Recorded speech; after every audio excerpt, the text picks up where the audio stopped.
Hey there guys, this is Flamzeron, aka YouTube's Toske. This game's been out for a while, I think like several months at this point, so it's probably not relevant anymore, especially with the Extreme Legends version coming out, but I've been kind of playing Dynasty Warriors 8 sort of off and on. I don't actually own it, I got it from Gamefly, so I guess you could consider this a Gamefly game review thing, though I haven't finished it either, so it's more of like a my thoughts on, and of course, at some later point, I'll give like my full thoughts. This isn't really my first impressions either, though, because I mean I've played Dynasty Warriors before. But anyway, this is more of just like my current like thoughts on the game. And this is also the debut of my Elgato. Technically, I did do a stream earlier to kind of just test out streaming. But as far as my actual videos go, this will be my first time with the Elgato as far as an actual video project. So to start off with, the graphically, I think this game is a pretty big improvement over Dynasty Warriors 7. I don't really think Dynasty Warriors 7 looked that bad, but this one, Dynasty Warriors 8, definitely looks a lot better. Like, it looks really nice. Almost looks a little next gen, and I'm sure on the PS4 it looks great, but you know, graphically, I think it looks really nice. Like South South, for example, I think has a nice look to them. The characters have nice designs, I think. I actually prefer Shun Chuan's design over his design in Dynasty Warriors 7. I think he looks better in this game. I think Sun Chuan just looks better in general in this game. The story mode, I like how they've taken on the whole multiplayer thing they started doing in Dynasty Warriors 7 Extreme Legends, but I also like how they've made it to where you don't have to play as a specific character. They give you like a choice between like 3 or 4 characters, and you get to choose between them, and I like that because it gives you a variety.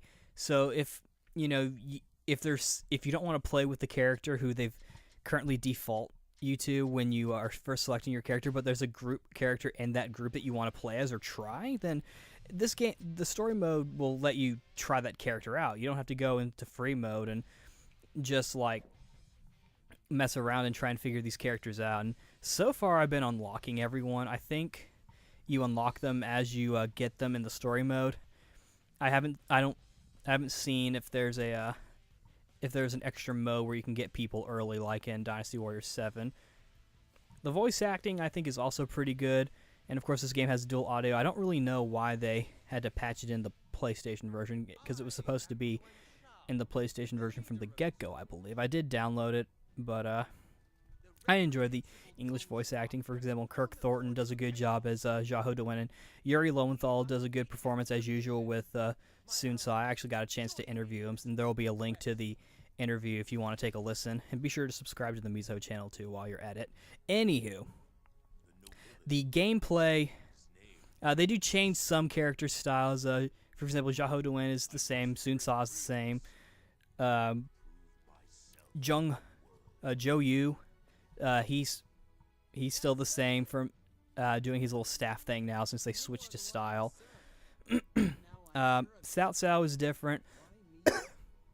He looks like he would fight similar to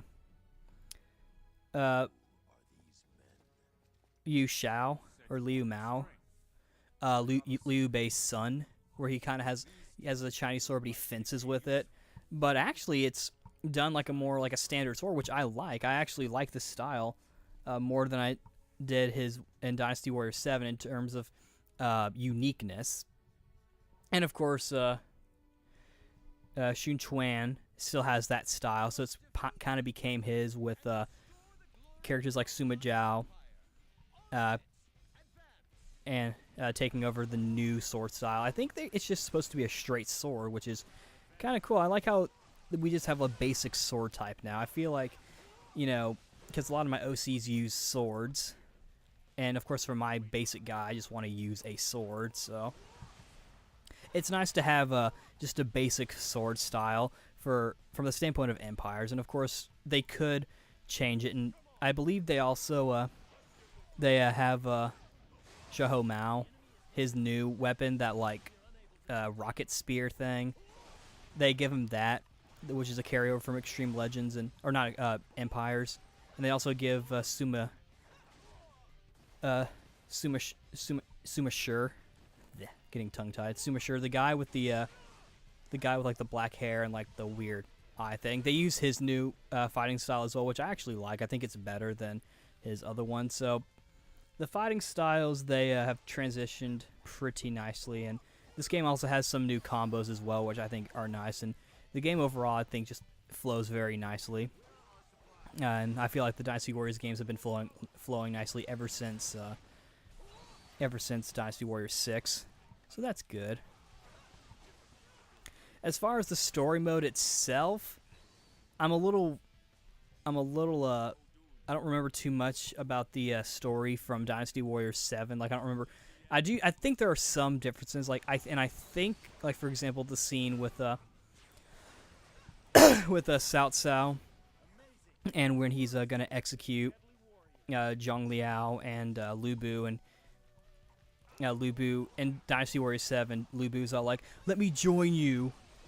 I'll be your friend." And then, of course, he's like, "Eh," and then he gets killed because, you know, that's a different bag of worms. But in this one, Cao Cao just asks, like, what is power, or what is strength? And I guess, and I don't remember that being in the, I don't remember that being in Dynasty Warriors 7. Granted, I don't know how many times they rotate different story things, and for all I know, I could just be remembering wrong. But it seems to me like the story's just a tad bit different, obviously with the new characters.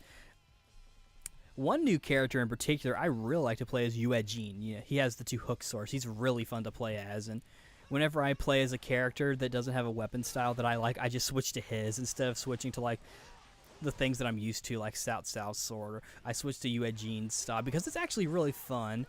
I'm going to try to include some gameplay footage so you can see how he plays. He's actually really fun to play as, if you ask me. Really, really fun to play as. And, you know, and of course, like I said, they add in stuff for the new characters, and their stories will probably be fleshed out in, you know, future games like Dynasty Warriors 9 and 10 and 11, seeing as how they're going to keep making more.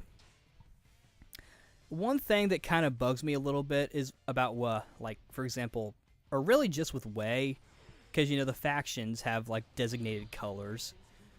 Like, but I feel like Wei, and at the same time I kind of understand it for reasons I'll go into in a minute, but I don't really like how they have, like, a combined color of, like, medium blue and purple. I feel like they should just stick with one or the other. I actually think they look pretty good with blue, and I think it's more fitting for the transition from Wei to Jin. I think that actually makes the makes the coloring work out a bit better. And though I understand that, you know, in this game, you know, the factions have, like, more than one designated color. Like for Shu, I would say it's green and black, maybe yellow, and for the other faction, for example, it's pretty much just whatever color they want. Like Yuan Shao has yellow and Lu Bu's black, but Wu, I would say, is red and brown. Wei is medium blue and purple, and then I would say Jin or whatever is light blue and white. So that's the way I see it, but at the same time I kind of wish with Wei they would just stick to one color, because the secondary colors, they're more like just extra colors for designs. I mean, if we're to be fair, you know, like, they also have, like, yellow and different kind of other colors for, like, little design choices in their outfits. But their primary color seems to alternate between purple and blue, I guess I should say. Speaking of outfits, I don't know if this is because I had save data from Dynasty Warriors 7 and Dynasty Warriors 7 Empires, but I like the inclusion of the DLC costumes that I had. Like, they gave me Jahoduin's style from Dynasty Warriors 7, which I actually prefer over his design in Dynasty Warriors 8. So I switched to that. But they also gave you the other ones as well, and I think there's also more DLC. I think this one girl gets a suit, which I should probably get at some point. But currently I've just been playing Wei's story, since Jahoduin's my favorite character, and I did sample a little bit of Wu. And I will definitely plan on playing more I'm not sure if I'm going to buy it or not, because if I get a PS4, I might get Extreme Legends on there, and they let you copy over your save data, so I won't have to replay anything. So that's one idea. But overall, as far as my impressions of this game goes, I think it's pretty good. It's a solid entry. You know, a lot of people probably argue that Dynasty Warriors gets stale, but personally, I enjoy it. I like its battle system. You know, I think it's something fun to play while you're, you know, kind of listening to something else. Like if you're kind of wind down, it's a very kind of relaxing game, I'd say. And plus, it's historical, so. But anyway, that's my general overview of Dynasty Warriors 8. Overall, I would say it is a pretty dang good game. It is pretty good. I would recommend it. It's available for PS3 and Xbox Xbox. No, it's on PS3, 360, and PS4, as well as the Vita if you want to get it on the Vita. But anyway, that's my thoughts on Dynasty Warriors 8. Thanks for watching. This is Flames Are On, aka YouTube Sasuke, signing out. See you guys later.